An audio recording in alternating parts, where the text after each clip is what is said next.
درود شریف پڑھیے۔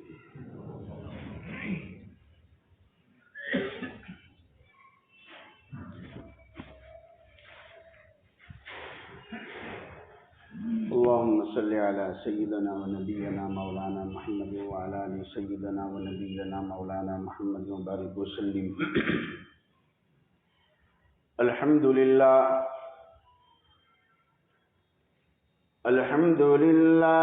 وحده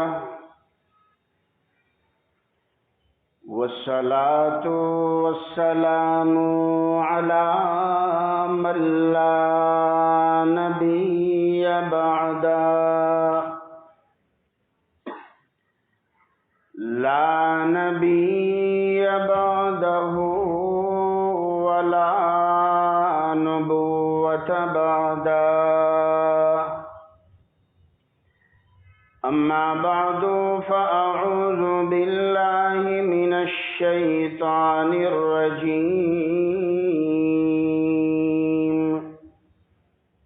بسم الله الرحمن الرحيم، ومن الناس من يشتري لهو الحديث ليضل عن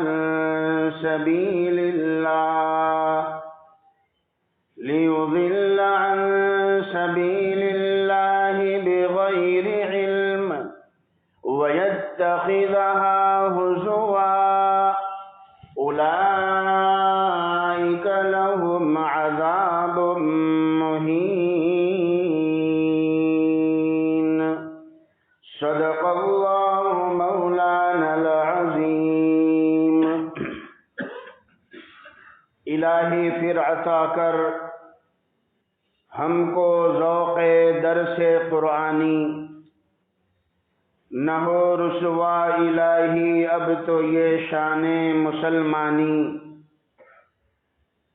جو چھوڑا دامن قرآن ذلیل و خوار ہے مسلم، وہ ہندی ہو کہ ترکی ہو کہ مصری ہو کہ ایرانی۔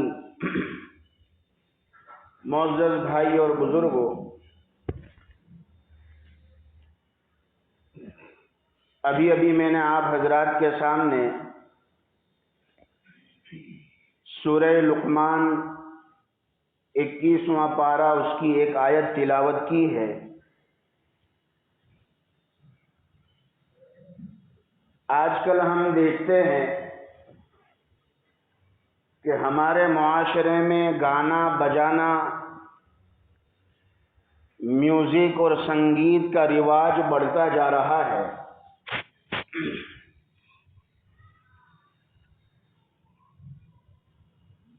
شادیوں میں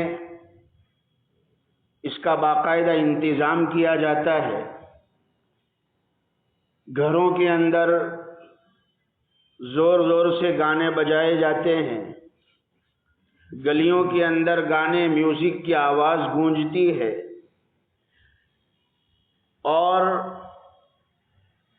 پھر ہم یہ دیکھتے ہیں کہ اللہ نے اگر ہمیں مال دیا ہے، پیسہ دیا ہے، تو اس پیسے سے گانے بجانے یا سننے یا اس سے جو ہے اس کے پروگرام اس کو خریدا جاتا ہے۔ بہت سے مرتبہ موبائل کی رنگ ٹون وہ بھی گانوں کے مطابق رکھی جاتی ہے۔ نماز کے اندر نماز چل رہی ہے مسجد کے اندر، تو وہ گانے کی رنگ بجتی ہے، لوگوں کا ذہن اس کی طرف متوجہ ہوتا ہے، نماز خراب ہوتی ہے۔ کچھ لوگ مفت کے اندر گناہ کماتے ہیں۔ یہ آج کل کے جو ہے ضروری ایک چیز ہے، اور اسی مضمون پر مجھے دو چار باتیں عرض کرنی۔ مفت میں بھی گناہ کماتے، یعنی سامنے والا اگر کال کرے تو کالر ٹون تو اسے گانا سنائی دے، تو یہ بھی مفت کا گناہ ہے، ہمیں کوئی فائدہ نہیں، دوسروں کو گناہ میں مبتلا کرنے کا ہم ذریعہ بنتے ہیں۔ یعنی اتنا عام ہو چکا ہے کہ جو اس کی حرمت تھی، میوزک، سنگیت، گانا، جو اس کی ایک حرمت تھی، قرآن نے اسے کس نظر سے دیکھا ہے؟ میرے اور آپ کے آقا رحمت عالم صلی اللہ علیہ وسلم نے میوزک اور سنگیت کے بارے میں کیا ہدایت دی ہے ہمیں، اس کی کتنے نقصانات بتلائے ہیں۔ آج امت اس کو بھولتی جا رہی، بھولتی جا رہی۔ میں نے اسی عنوان سے یہ آیت پڑھی ہے، یہ سورہ لقمان کی آیت ہے، اور اس کے اندر اللہ تعالیٰ ارشاد فرماتے ہیں وَمِنَ النَّاسِ مَن يَشْتَرِي لَهْوَ الْحَدِيثِ لِيُضِلَّ عَن سَبِيلِ اللَّهِ۔ لوگوں میں کچھ لوگ ایسے ہیں کہ جو لہو الحدیث کو خریدتے ہیں۔ حدیث تو بڑی اچھی بات ہے، ہمارے نبی کا فرمان اسے حدیث کہا جاتا ہے، لیکن لہو الحدیث بہت خراب اور گندی بات، جس کی مفسرین حضرات نے تفسیر کرتے ہیں کہ گانا بجانا، میوزک اور سنگیت، اور وہ ہر چیز، وہ ہر آلات، وہ ہر پروگرام، وہ ہر ناول، لٹریچرز، ایسی جھوٹی جھوٹی کہانیاں، وہ سب لہو الحدیث میں داخل ہے کہ جس کے ذریعے سے اللہ کی یاد سے انسان غافل ہو جائے۔ جو اللہ کی یاد سے، ذکر سے انسان کو غافل کر دے، سب لہو الحدیث ہے۔ حضرت عبداللہ ابن مسعود رضی اللہ تعالیٰ عنہ نے فرمایا 3 مرتبہ بآواز بلند کہا، اے لوگو، لہو الحدیث سے مراد گانا بجانا، میوزک اور سنگیت ہے۔ لہو الحدیث سے مراد گانا بجانا، میوزک اور سنگیت ہے۔ اے لوگو، لہو الحدیث سے مراد قرآن کی اس آیت میں گانا بجانا، میوزک، یعنی اس زمانے کا موسیقی تھی، آج کے زمانے میں اسے میوزک اور سنگیت کہیں گے۔ تو قرآن کریم نے کہا کہ جو لوگ اس چیز کو خریدتے ہیں یا بیچتے ہیں، لہو الحدیث کو، لیضل عن سبیل اللہ، تاکہ اللہ کے راستے سے غافل کر دے، بغیر علم کے، بغیر تحقیق کے، اور وَيَتَّخِذَهَا هُزُوًا، اور اس کو دین مبین کے لیے مذاق بنا دیا جائے، ایک مذاق کے طور پر خریدتے ہیں۔ تو فرمایا اولئک لہم عذاب مہین، ایسے لوگوں کے لیے بڑا رسوا کرنے والا عذاب ہے، بڑا رسوا کرنے والا عذاب ہے۔ بڑے دل کے زخموں کو ظاہر کرنا چاہتا ہوں اور بہت درد سے کہنا چاہتا ہوں، شاید میرا الفاظ میرے درد کی ترجمانی نہ بھی کر سکے، کہ آج مسجد میں نماز پڑھنے والوں کی بھی بہت سو کی یہ حالت ہے کہ اس گناہ کو آج ہم گناہ نہیں سمجھتے۔ ہماری خوشیاں، کتنا پیارا نکاح کا موقع، شادی کا موقع، اتنی پیاری سنت میرے آقا کی، اور اسی میوزک اور سنگیت کی وجہ سے ہم اس کے اللہ کے لعنت کے مستحق ہو جاتے ہیں، نہیں جاننے کی وجہ سے۔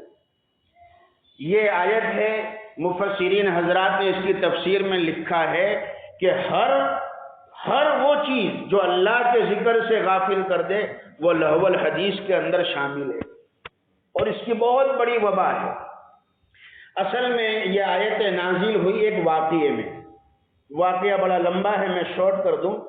نضر بن حارث نام کا ایک کافر تھا مکہ کے اندر، نضر بن حارث نام تھا، کافر تھا، مشرک تھا، اس کے دل میں اسلام دشمنی تھی، رحمت عالم صلی اللہ علیہ وسلم کی نفرت تھی، میرے آقا سے بڑا کٹتا تھا، جلتا تھا، تاجر تھا، بڑا بزنس مین تھا، ویپاری تھا، ملکوں کا سفر کرتا تھا۔ تو اس زمانے میں وہ ایران جاتا، فارس جو اس زمانے میں سپر پاور تھی، ایران، فارس، وہاں جاتا تھا۔ تو وہاں جا کر ایسے ناولز، کتابیں، آج کے زمانے میں اپنے کہہ دو کہ سی ڈی یا ایسی چیزیں، پروگرام، وہ وہاں سے لے کر مکہ میں آتا تھا اور دیکھتا تھا کہ مکہ کے اندر کون ایسے لوگ ہیں جو قرآن سے امپریس ہو رہے، قرآن کی آواز کو سننے کی جو ہے پسند کرتے ہیں. قرآن حالانکہ دین اسلام پر نہیں ہے. بہت سے بڑے بڑے کافر بھی سردار تھے مکہ میں جو دن بھر لوگوں کو قرآن سے روکتے، حضور پاک صلی اللہ علیہ وسلم کی باتوں کو سننے سے روکتے. لیکن صبح کے اندھیرے میں تہجد کے وقت جب میرے اور آپ کے نبی قرآن کی تلاوت کرتے تھے اور کچے مکان سے قرآن کی آواز باہر آتی تھی تو بڑے بڑے یہ مشرک ابو جہل، ابو لہب کان لگا کر حضور کے قرآن کو سننے کے لیے آتے تھے. اللہ اکبر. خود اللہ کا کلام اتنا پیارا، پھر نبی رحمت والے نبی کی زبان سے نکلے تو کتنا پیارا ہوتا ہو. نور علی نور. تو فرمایا وہ ایسا کرتا تھا کہ ان لوگوں کے پاس جاتا اور ان کو کہتا کہ تمہیں قرآن اچھا لگتا ہے، تمہیں یہ محمد عربی صلی اللہ علیہ وسلم کی باتیں اچھی لگتی ہے، اس میں کیا ہے قرآن میں؟ قوم عاد کے واقعات ہے، قوم سمود کے واقعات ہے، اس کے علاوہ کیا ہے؟ میں تمہیں ایران کے بڑے بڑے پہلوانوں کی کہانیاں سناتا ہوں، رستم اور اسکندر کے واقعات اور لڑائیاں سناتا ہوں، اور پھر وہ لاتا. اور بعض روایت میں ہے کہ گانے بجانے کے لیے وہاں سے لونڈی بھی لاتا تھا، ایک عورت کو لاتا تھا. تو وہ جس کے بارے میں ایسا معلوم ہوتا اس کو اپنے گھر پر بلاتا، دعوت کرتا، گفٹ دیتا، اس گانے والی کی زبان سے اس کو گانے سناتا، اور پھر یہ پوچھتا کہ اب بتاؤ کہ محمد عربی کا کلام اچھا ہے یا یہ جو عورت یہ لونڈی یا باندی گا رہی ہے یہ اچھا ہے. یہ پوچھتا تھا. قرآن کریم حضرت جبرائیل امین کے ذریعے اللہ نے یہ آیت نازل فرمائی. اے پیارے نبی کہہ دو ان لوگوں کو جو قرآن کو چھوڑنے کے لیے، قرآن سے نفرت دلانے کے لیے ان چیزوں کو خریدتے ہیں کہ ان کے لیے تو بڑا رسوا کرنے والا عذاب ہے. وَمِنَ النَّاسِ مَن يَشْتَرِي لَهْوَ الْحَدِيثِ لِيُضِلَّ عَن سَبِيلِ اللَّهِ بِغَيْرِ عِلْمٍ وَيَتَّخِذَهَا هُزُوًا أُولَئِكَ لَهُمْ عَذَابٌ مُّهِينٌ. اے پیارے نبی کہہ دیجئے جو لوگ لہو الحدیث کو خریدتے ہیں، خریدنا تو ایک ضمناً ہے، فرمایا مفسرین حضرات نے کہ مفت میں بھی اگر ملے تو اس کی بھی وہی دے. ایسا نہیں کہ بھائی مفت میں مجھے لے جایا گیا یا مفت میں سننے مل گیا.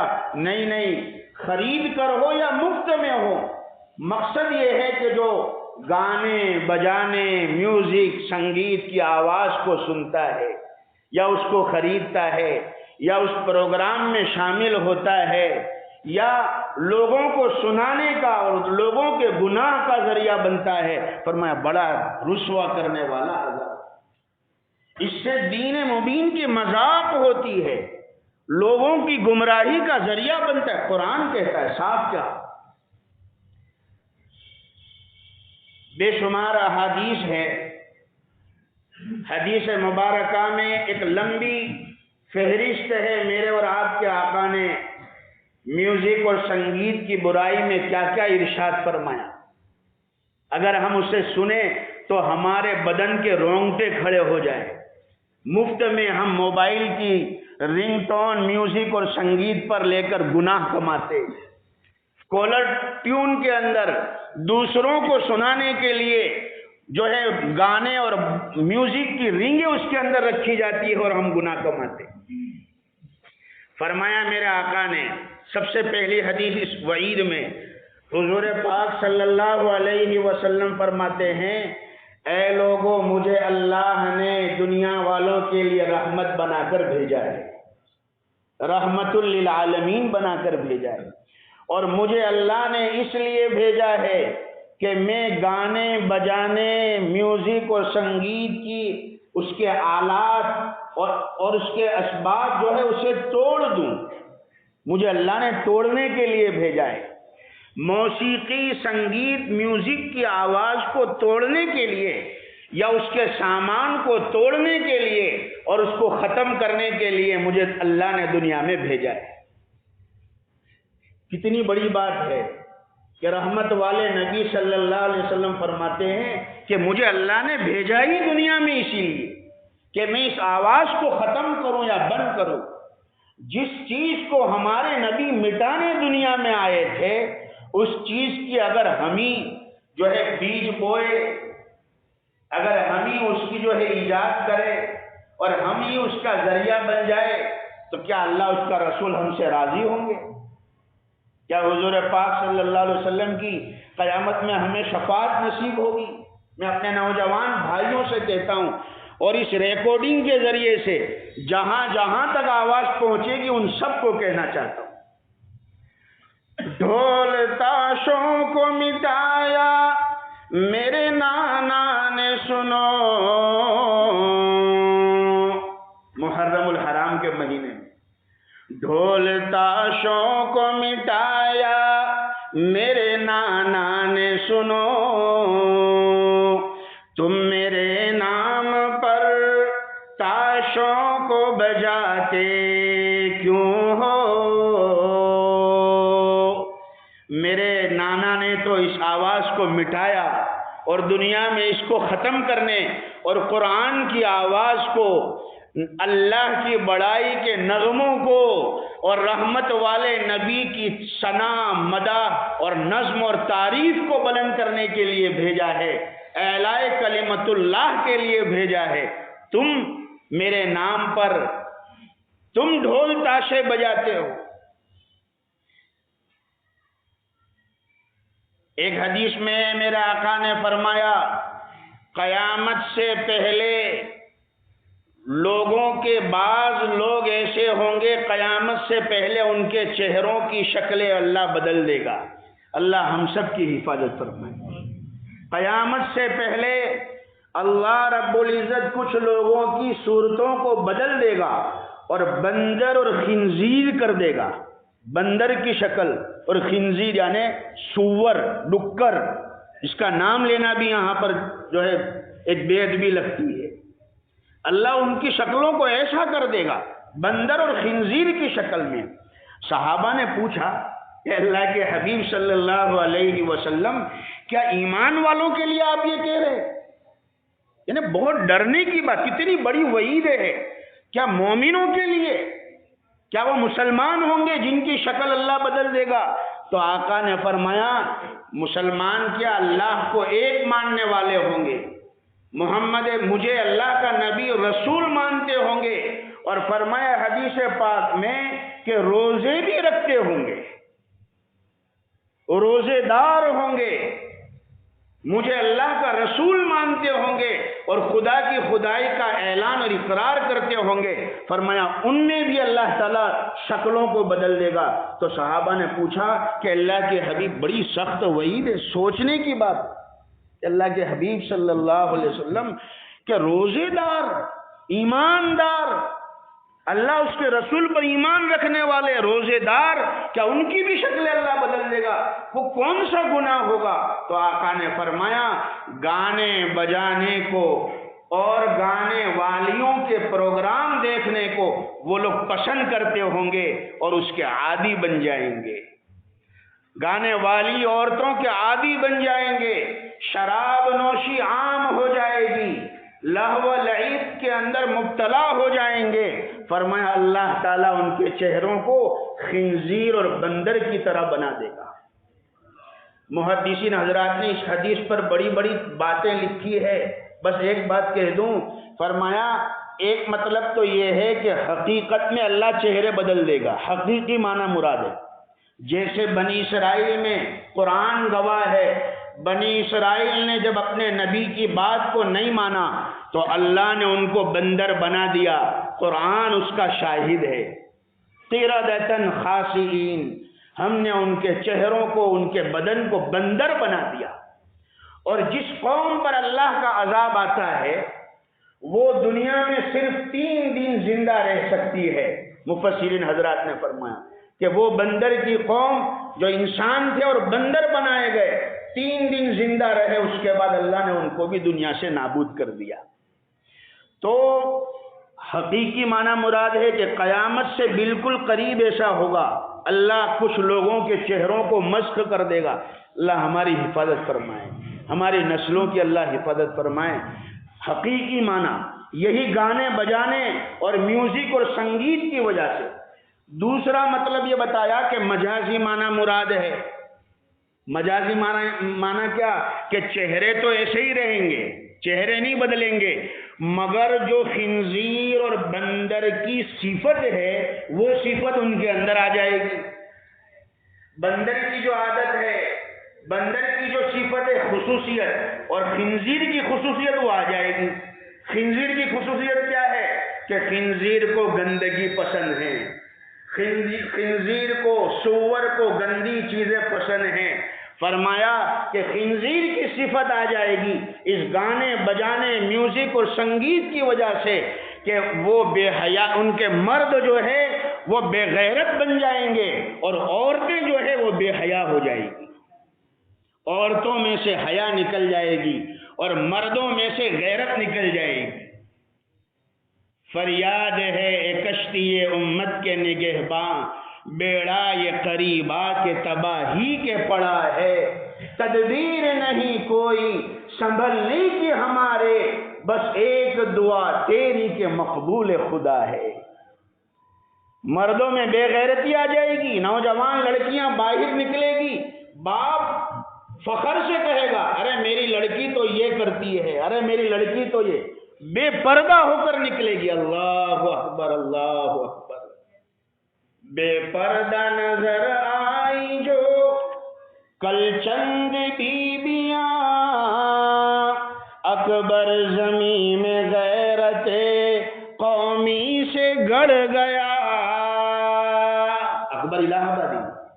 پوچھا جو ان سے میں نے کہ پردہ وہ کیا ہوا، کہنے لگی کہ عقل پہ مردوں کے پڑ گیا۔ تمہاری عورتوں سے پردہ اٹھ کر کہاں چلا گیا؟ تو کہا ہمارے مردوں کی عقل پر پڑ گیا کہ جب وہی انہیں روکنے اور نصیحت کرنے کے لیے تیار نہیں ہے تو پھر تو ہی نہ چاہے تو بہانے ہزار، تو ہی نہ چاہے تو بہانے ہزار ہے۔ فرمایا یہ میوزک اور سنگیت کی نحوست ہے، یہ سم قاتل ہے، یہ ٹھنڈی تلوار ہے جو ہماری تہذیب کو ختم کر رہی ہے، اور اللہ کی نظر سے اور اس کی مدد سے آج قوم مسلم کو دور کرتی جا رہی ہے۔ خنزیر کی صفت ہے کہ گندی چیزوں کو پسند کرتا ہے، اور بندر کی صفت ہے نقل اتارتا ہے۔ بندر کی صفت ہے نقل اتارتا ہے۔ فرمایا کہ یہی صفت بندروں والی آ جائے گی کہ چاہے غیروں کے تہوار ہو، غیروں کے طور طریق ہو، لیکن یہ قوم ان کی نقل کرنے پر سب سے آگے بڑھے گی۔ جن کے تہوار ہوتے ہیں ان کے یہاں تو چرچے بھی نہیں ہوتے، اور اس زمانے سے ہمارے بچوں کے ہاتھوں میں وہ چیزیں آ جاتی ہے۔ 14 جنوری آ رہی ہے۔ میرے بھائی اور بزرگوں، اگر ہم اپنی قوم کو ان چیزوں سے نہیں روکیں گے، اگر اپنے ماحول کی اصلاح کی فکر نہیں کریں گے، یہ معاشرہ اتنی حد تک بگڑے گا، اتنی حد تک بگڑے گا کہ فرمایا کہ پھر میرا آقا نے فرمایا کہ لوگ راستوں پر جانوروں کی طرح، گدھوں کی طرح زنا کرنے کے لیے جو ہے تیار ہو جائیں گے۔ اللہ تعالی ہماری حفاظت فرمائے۔ بڑی بڑی وعیدیں فرمائی۔ ایک موقع پر ایک صحابی عبداللہ ابن عمر رضی اللہ تعالیٰ عنہ جا رہے، باغ گارڈن تھا، ایک کسی کا باغیچہ تھا، وہاں سے میوزک کی آواز آئی، اس زمانے کا جو موسیقی تھا۔ تو حضرت عبداللہ ابن عمر، یہ ہے غلام مصطفیٰ، یہ ہے نبی کی سنت پر چلنے والے سنی، میرے آقا کا غلام اور عاشق رسول۔ عبداللہ ابن عمر کے کانوں میں آواز آئی تو کانوں میں انگلیاں ڈال دی، ٹھوس لی، اور راستہ جو راستے سے جا رہے تھے راستہ بدل دیا. آپ کے شاگرد حضرت نافع رحمت اللہ علیہ پیچھے تھے. فرمایا اب دور جا کر اے نافع کیا بتاؤ ابھی بھی آواز آ رہی ہے؟ اے نافع ابھی بھی آواز آ رہی ہے؟ حضرت نافع نے کہا کہ حضرت استاد اب آواز بند ہو گئی. تو کانوں سے انگلیاں نکالی اور فرمایا اے نافع جیسے آج تو میرے پیچھے ہے اور میں تمہارے آگے تھا، ایک دن ایسا تھا کہ میں میرے محبوب صلی اللہ علیہ وسلم کے ساتھ سواری پر پیچھے بیٹھا تھا اور میرے محبوب آگے آگے تھے، اور جب ایک راستے سے گزرے اور میوزک کی آواز میرے نبی کے کانوں میں پڑی تو میں نے دیکھا کہ رحمت والے نبی نے اپنے دونوں ہاتھوں کی انگلیاں کانوں میں ڈال دی، اور پھر فرمایا کہ اس آواز دو آواز اللہ کو پسند نہیں ہے. یہ فرمایا خوشی کے موقع پر میوزک کی آواز، خوشی کے موقع پر میوزک کی آواز، اور نمبر 2 غم کے موقع پر ماتم کی آواز. غم کے موقع پر رونے کی، ہائے واویلا پکارنے کی، ماتم کرنے کی آواز. فرمایا اللہ کو یہ دو آواز پسند نہیں ہے. ان کانوں میں جن کانوں میں میوزک اور سنگیت کی آواز جاتی تھی اور اس سے لطف اندوز ہوتے تھے، مزے لیتے تھے، ہاتھ اور پیر کو حرکت دیتے تھے، ان کانوں میں قیامت کے میدان میں جہنم کی آگ سے کانچ کو پگھلایا جائے گا اور ان کانوں کے اندر اس پگھلے ہوئے کانچ کو ڈالا جائے گا. آج اگر ہم ان شادیوں میں اپنے بھائیوں کی یا کسی اور رشتہ دار کی شادیوں میں جاتے ہیں، ایک فیشن بن گئی ہے کہ میوزک ہونا ضروری ہے، سنگیت ہونا ضروری ہے. شادی کا موقع ہے، عاشق کا جنازہ ہے، ذرا دھوم سے نکلے. کیا بغیر میوزک اور سنگیت کے شادیاں نہیں ہو سکتی؟ کیا بغیر رسم و رواج کے نکاح نہیں ہو سکتے؟ میرے آقا تو فرماتے ہیں سب سے پیارا اور برکت والا نکاح وہ ہے جس میں خرچہ کم کیا جائے، تکلف کم کیا جائے. مال اللہ کا نعمت ہے، پیسہ دولت اللہ کی امانت ہے. اگر اس کو خواہشات میں لگایا ہے کل قیامت میں سوال ہوگا کہاں سے کمایا تھا اور کہاں خرچ کیا تھا.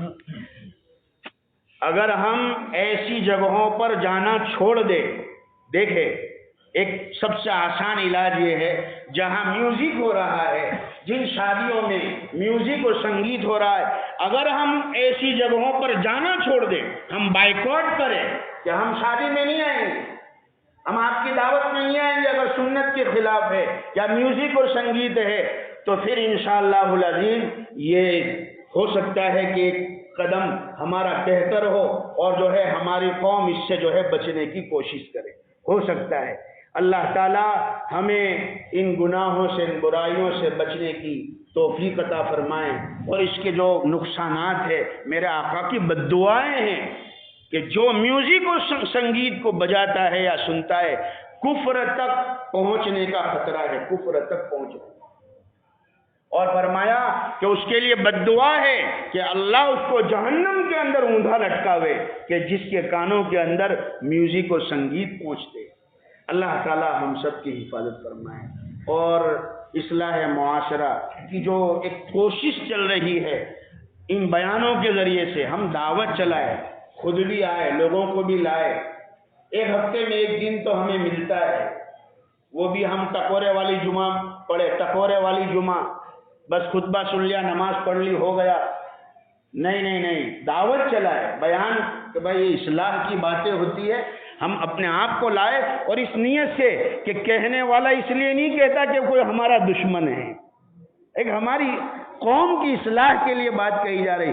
کسی عالم کو یہ حق نہیں ہے کہ اس انداز میں بولے کہ کسی کو ڈانٹ رہا ہو یا کسی کی عیب نکال رہا ہو. نہیں، اگر ہماری وجہ سے کوئی اللہ کے گھر سے روٹھ گیا، مسجد کو چھوڑ دیا، اس کا بھی ایک مستقل وبال ہے. ہماری بد اخلاقی کی وجہ سے ہماری کسی زبان کے بول کی وجہ سے اگر کوئی اللہ کے دین سے روٹھ گیا، مسجد کو چھوڑ دیا، بہت بڑا وبال ہے، یاد رکھنا۔ اس لیے یہ مکتب عشق ہے، یہاں پھونک پھونک کر قدم رکھنا۔ یہ اللہ کا گھر ہے، یہاں کسی کی آواز نہیں چل سکتی، صرف قرآن اور حدیث کی آواز چلے۔ اللہ تعالی ہمیں سننے سے زیادہ عمل کی توفیق عطا فرمائے، آمین۔